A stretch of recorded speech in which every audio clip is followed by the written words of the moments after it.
Well, I think it's fair to say that we work very hard in the room to make it not feel to the company that there are two separate directors. I mean, of course it's the case that because the two main characters in the show are not human, it requires a different kind of specialist directing vocabulary to deal with how those puppets work, and that is what Enrico and Merv, our other puppet director, are so brilliant at. What we try and do is to try and treat those specialist characters as exactly like the rest of the characters in the show, who have the same kind of driving motivational factors, although we might note them in a slightly different way.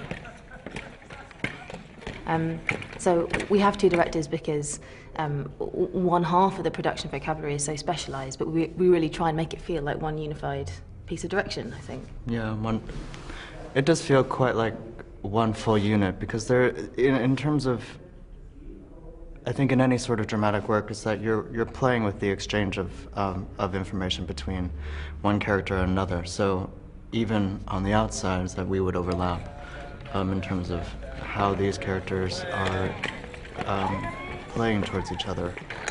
There's a constant overlap, and that's sort of where we find our strong suits, and then we overlap them, and then we overlap with each other, and that overlaps with the company. And I think that's what really brings all of us together, that we're all setting out for one specific goal. So we do have somewhat of a unified front, to say the least. Yeah, absolutely. And we're all just trying to move to make this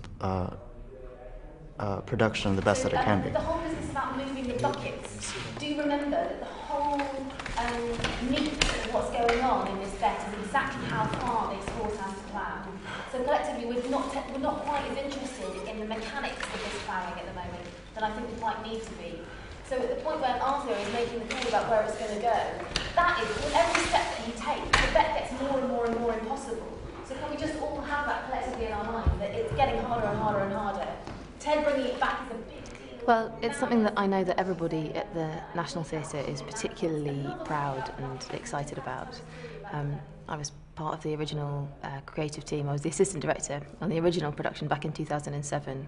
And as soon as it became clear on that production that the piece might have a kind of future life, everybody on the team was particularly excited about the idea of taking it to Germany.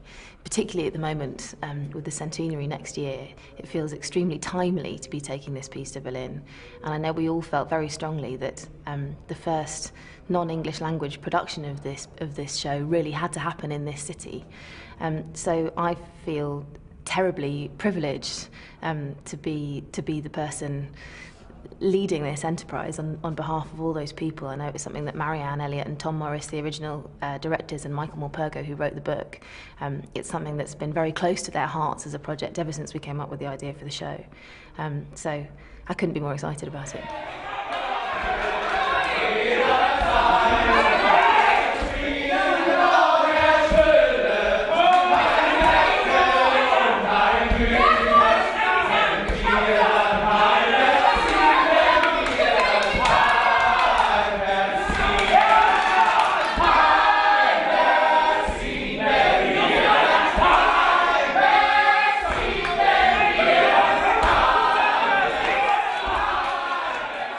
There's something beautifully universal about storytelling, especially the telling of this story, as well as the themes that are riding within it. So I think everyone in the company finds something that they can grasp onto and hold onto, and everyone puts their full effort into it. I mean, maybe sometimes there's a little bit of a language issue, but... Yeah, that's true. I mean, but I have to say, I mean, we've been asked that question a lot, actually, and I think our experience has been very much that it's been remarkably easy to work with a German company. I haven't felt at really any point that our frames of reference feel very similar, the jokes feel pretty similar, the way that people want to access their characters feels pretty similar. I mean, it's certainly the case that some of the jokes on the tea break don't quite land, like we were doing a thing the other day where we were trying to sing theme tunes from children's programmes of our youth, and that didn't obviously work at all. But actually it's those moments that are the surprise, generally speaking. I forget that we don't all have exactly the same background. Also, some of the company members have a little ongoing joke called Quote of the Day. where they quote some of us saying things that just seem completely ridiculous to them and seem completely normal to us. Yeah, but reading it back, when we get it back, it's like, oh wow, that really just sounds completely nonsensical. Somebody put a chart up on the wall the other day that was what the British say and what they really mean, and that was quite funny, because you did find that you realised that you were saying lots of things all the time, like, for example, that's not bad, which translates, I think, in a completely different way to the way that it feels to us. Anyway. Nur in Erinnerung für was wir getan, gehen wir dahin aus der Welt ihren Sorgen. Nur in Erinnerung für was wir getan. Part of the project with the show worldwide has been to try and tailor-make the production to the audience that will be watching it. So, although of course it's absolutely the same show and it has completely the same spirit and it's trying to do all the same things, with the Berlin production, as with other productions across the world, we've wanted to make sure that we were finding the most intravenous route into that particular audience. So there have been some changes for the Berlin production, but that's in keeping with the model worldwide, really, I think.